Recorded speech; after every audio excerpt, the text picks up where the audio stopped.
Ryan, kumusta na ang kalagayan ng ating mga kababayan dyan sa Camarines Sur?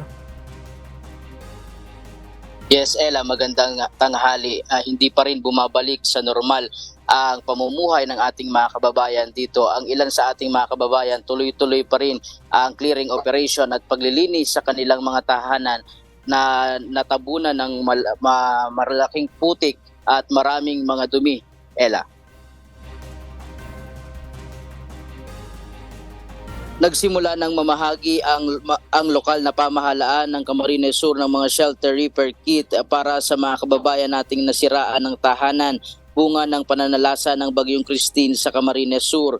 Kasama sa mga gamit na ipamimigay ang pala, lagari, maso, sundang, metros, martilyo, lubid, cutter, sayero, mga pako at tornilyo. May ipamimigay din ng mga portable na lutuan upang makatulong sa pagluluto. Sa ngayon kasi may 12,496 na pamilya pa rin ang nananatili sa mga evacuation center. Ang iba dito ay ang mga pamilyang nasira ang tahanan dahil sa bagyo kaya hindi pa rin makauwi sa kanilang mga bahay. Habang ang iba naman, Ella, ay lubog pa rin sa putik at tubig baha ang kanilang mga tinitirhan. Samantala, umakyat na sa 951,665,000 pesos na ang pinsala sa local infrastructure at 1,827,700,000 na sa national infrastructure sa buong probinsya.